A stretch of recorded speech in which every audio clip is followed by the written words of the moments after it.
Welcome to a new edition of the Neon Jazz interview series with Philadelphia-born, New York City-based jazz trumpeter, composer, arranger, and producer Duane Eubanks. Kansas City-based saxophonist B.J. Jansen is bringing Duane to Kansas City to perform on May 13th, 2020 at the Westport Coffeehouse Theater. And we had to catch up with him about this show. He also talked about his Live at Small CD from 2018. So jazz is in his family lineage, and he's grateful for it. His mother, Vera, is a pianist, and his brothers are celebrated trombonist Robin Eubanks and guitarist Kevin Eubanks. And the legendary pianist Ray Bryant is his uncle. So he got a business degree at the University of Maryland Eastern Shore and joined the university's jazz band. Then he studied jazz and master classes at Temple University with the legendary Dr. Billy Taylor before heading on to New York City. So he's got great stories, great insights. Please get to know him and dig this interview, my friends. Okay, Duane, hey, thanks for taking a minute out for Neon Jazz today. I appreciate it. Hey, no problem. I appreciate it. You bet, man. So speaking of Kansas City, here I come. B.J. Jansen is going to have you here at town on May 13th, and you're going to play at the Westport Coffeehouse. So what I want to know first and foremost is, how did this gig come about? How do you feel about coming to Kansas City? Well, it came about, I performed with B.J. on a number of occasions, and I performed on his recording. I met him by chance. You know, I've in New York, I've run across him in the Harlem scene, mostly at St. Nick's Pub, where everybody used to jam, and you know, I'd see him in passing. And it wasn't until he did a recording with a number of Philadelphia musicians, Mike Boone to name one, that I was pretty close to. I said, "Oh wow." You know, I said, "Oh, BJ, I guess," and I kind of adopted him. I said, "Well, he must be from Philly. Okay, he's cool." So, you know, down the road years later, he approached me about playing on his recording. I said, "Oh yeah, of course." You know, I didn't realize he wasn't from Philly until then. You know, so you know, off and on, he's just been calling me to perform with him, and I can't remember ever being in Kansas City. I'm pretty excited to come there. Right on. So what kind of show do you think you're going to deliver? If when someone listens to this and they're like, you know, I want to come out, but I'm curious, what kind of show do you think you'll deliver? It's going to be all over the place, pretty much, but mostly traditional jazz, whatever that term may mean to people. Just really good music. And, you know, there's going to be a lot of energy and a lot of time for people to think introspectively. But it's just pretty much just good music. I like to say good music. Well, and you're no stranger to live recordings. You're live at Smalls in 2018. I've been really wrapping my head around that, and it just sounds like a good, relaxed, right-on conversation in front of the crowd. So talk to me a little bit about this recording. Yeah, that's when I think music is most effective, when you have the crowd there. I mean, that's what music is supposed to be about anyway. We're to deliver messages to an audience. And if we're effective in our delivery, then the audience can receive the messages that we are putting out. Now, there's some responsibility on in the audience part, in that they have to be open-minded enough to receive the messages. But primarily, you know, that's our job. So when that situation arises, I think that's when music is the most powerful and performed on the highest level. So talk to me a little bit about where you were born and raised. And you come from a pretty healthy jazz lineage of musicians. So just kind of give me an idea. Philadelphia, there has always been a rich culture, musical culture, dating back, I don't know, the 40s and 50s. Dizzy Gillespie moved there. It's, you know, the list is ongoing in terms of Philadelphia musicians, and not just jazz musicians, R&B musicians, cross genres. You know, when I grew up, the public school systems were still well funded at that time. So music and the arts was very important when I was a kid. So I was blessed enough to come up in a situation where in my middle school we had an incredible music teacher who really cared about her students being able to play music. So if you put a lot of effort into it, basically everyone in the band, it was an amazing thing to be able to be a part of. Everyone in the band was actually really, really good. And I can say today that there was an individual that was in that band that didn't have the talent to be a professional musician. I mean, really, everyone could play. So being in Philadelphia at that time was really inspiring in the fact that, trying to keep up with, your friend next to you who's playing the music very well. So, and I had my brothers around me, Robin and Kevin Eubanks, who were in the house at that time, and I hear them practicing all the time. I heard my mom practicing all the time. My uncles were Ray Bryant, Tommy Bryant, who made great names for themselves in the music, performing with guys like Miles Davis and Coleman Hawkins and very high caliber names. So they would come over to visit my mom, and they would share musical tidbits with me and my brothers. So I was very, very blessed to come up in the situation that I was. If I wanted to be a musician, I couldn't have asked for a better position to be in. So before you moved on to New York, you went to Temple and you took some master classes with the great Dr. Billy Taylor. That had to be a pretty intense, great experience. Yeah, incredibly great. At that time, I went to school at the University of Maryland, Eastern Shore. I graduated from there with a business degree, oddly enough. I was following my dad's footsteps, who was this corporate guy, and like, wow, he wears nice suits, and he's well respected. I want to be that, without knowing the work that he was putting in. So I got a degree in business. While I was pursuing that degree, my twin brother Shane, who's a trombone player, was in the band, and he talked me into joining the band. And I said, okay, sure. I wasn't playing much at that time, so I picked up my horn and started playing in the band again. And I don't know, something came across me. Like, whoa, what am I doing? This is what I felt it almost immediately. This is what I need to be doing. This is what I wish to be doing. And I just became obsessed with the instrument, and I practiced like nonstop, neglecting my business studies and the whole nine. But I put so much into the music, and I just became obsessed for years. And I don't even know how to explain it. I just delved into one thing after the next. Okay, all right, I'm going to learn Lee Morgan solos. I learned a bunch of Lee Morgan solos. I learned a bunch of Clifford Brown solos, and then I started hearing,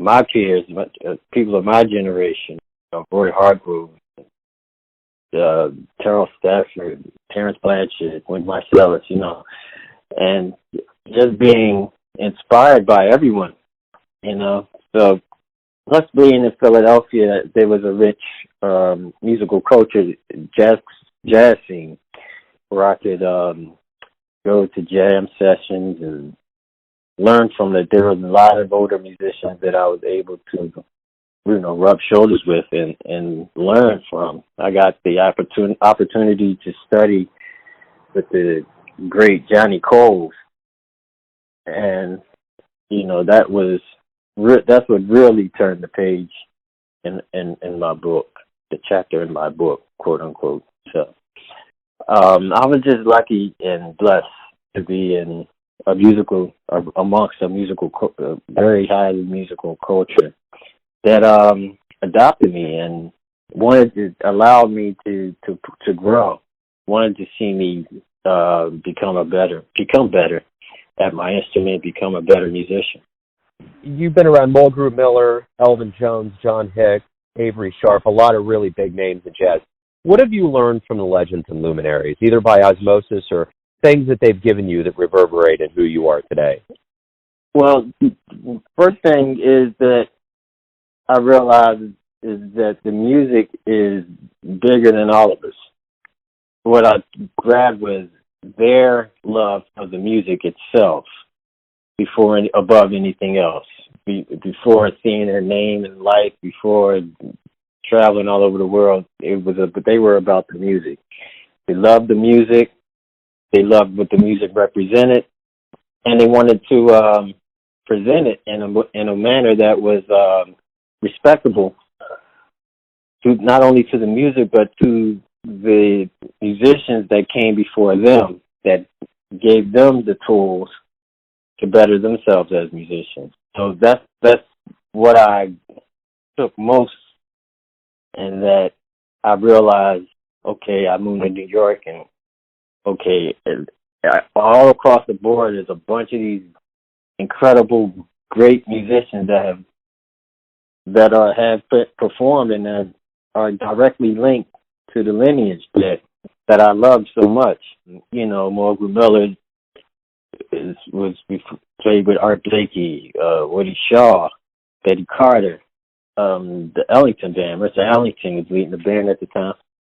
You know, and these guys, John Hicks, you know, performed with my trumpet hero, Lee Morgan.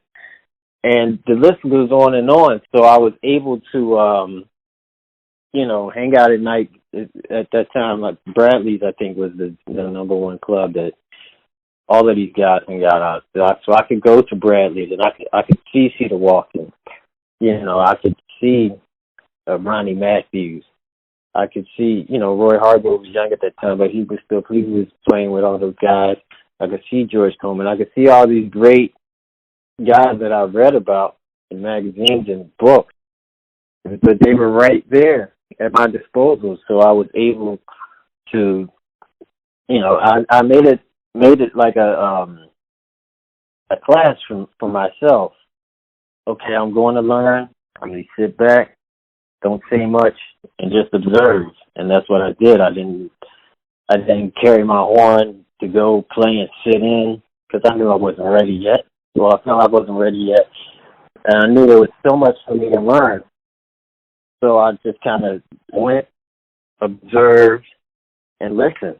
You know, I watched everything they did. I watched how they interacted with each other, how they were, you know, how they joked with each other, how they played along with each other, how they, you know, the songs that they were calling, what order the songs that they called.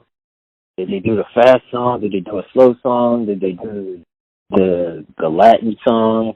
Did they do the ballad? And which order did they do it? So I was really in school and really having my mind blown at the same time, because just being around all of that musical energy it's really hard to put in a word. It was magic.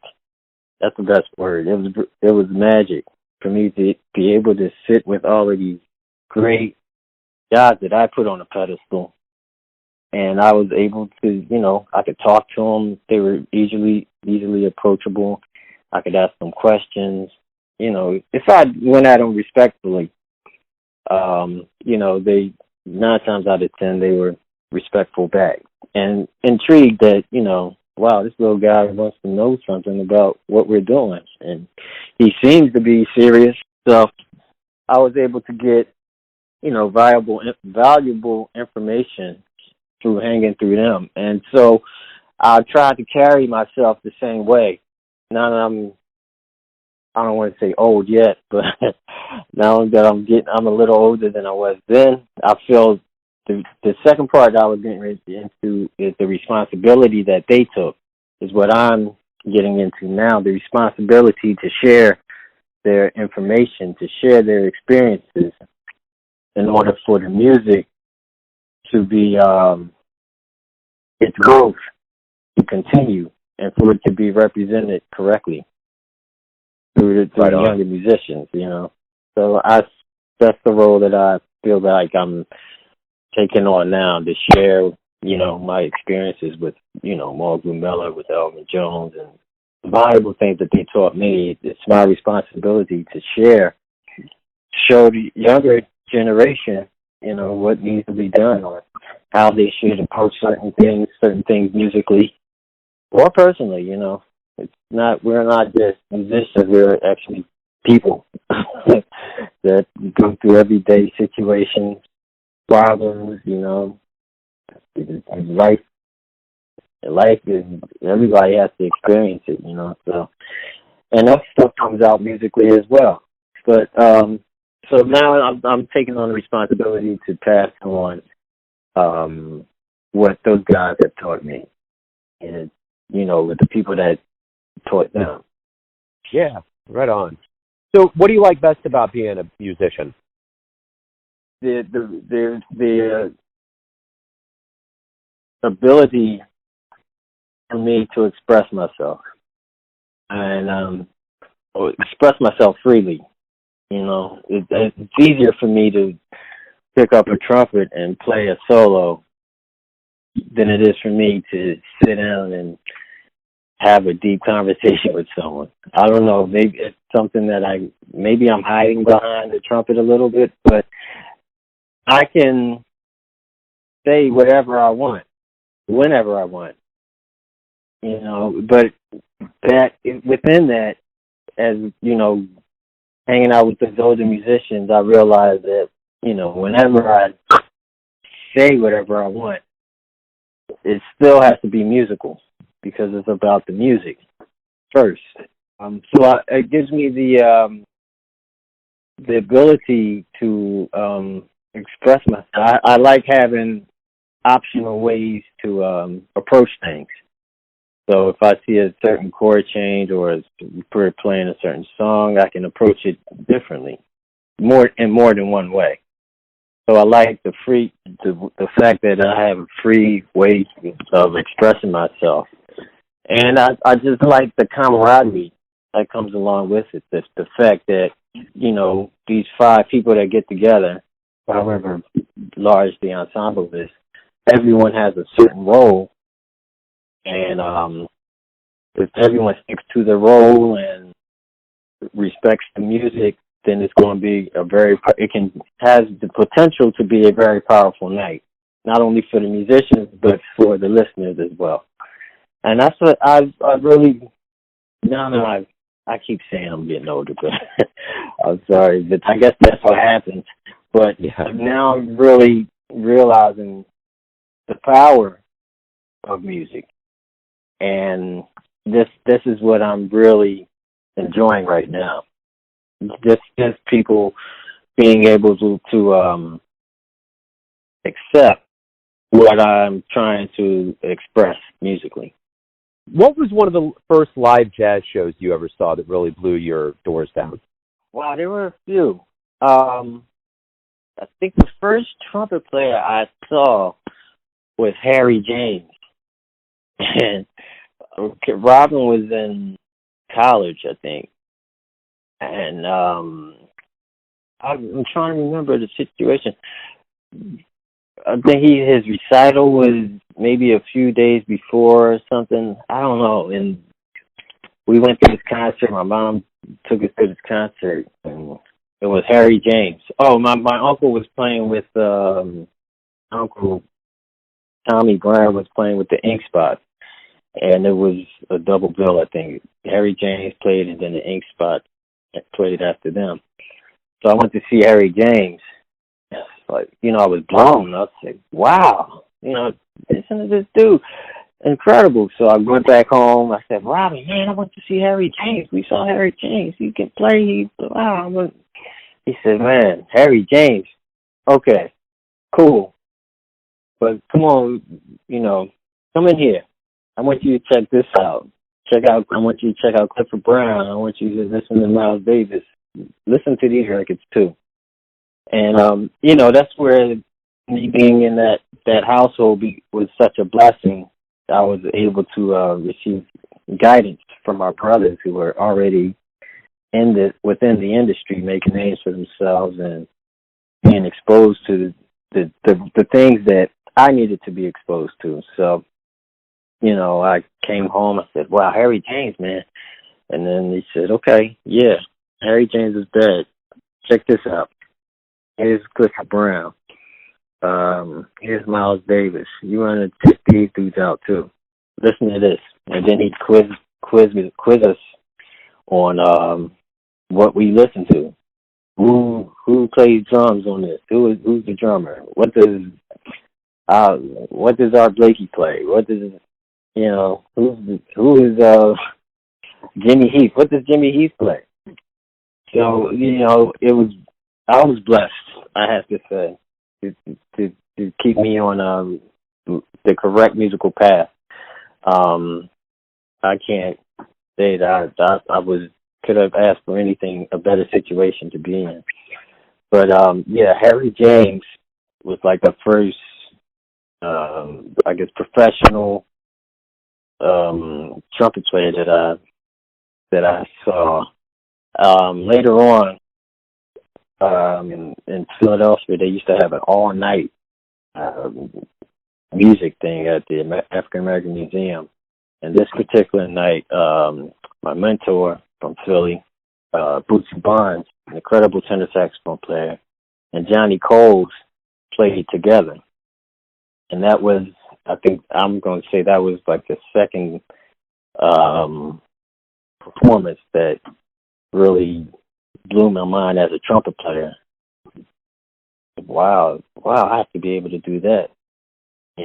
So I think those were the two. I'm going to go with that. Right on. So my final question to you is this. Everyone has their perception of you, your family, your friends, your fans, but you live your life. Who do you think you are? That's deep, Joe. Who am I? Wow, that's a question we could ask everybody. Yeah. That's deep. But as a musician, I first have to say, yes, I am a musician. That is a complete statement that embodies who I am as a person. I am a teacher. I am a husband. I am a father. And all of these, I'm a student of life. I'm a student of music. And all of these things roll up into a ball. And I'm an evolving entity, an evolving life form, always trying to learn. I'm a student in a nutshell. Right on. That's perfect, man. Hey, Duane, thank you for taking some time out for Neon Jazz. Have a great day in Kansas City. Pleasure. I appreciate it. Thank you, man. I'm looking forward to it. Thanks for listening and tuning in to another Neon Jazz interview, where we give you a bit of insight into the finest cats in Philadelphia, New York City, Kansas City, and spots all over the world, giving fans all that jazz. And thanks to Duane for his time, music, and stories. If you want to hear more interviews, go to Famous Interviews with Joe Domino in the iTunes Store. Visit NeonJazz at YouTube.com, and for everything Neon Jazz all the time, go to the neonjazz.blogspot.com. Until next time, enjoy the jazz, my friends.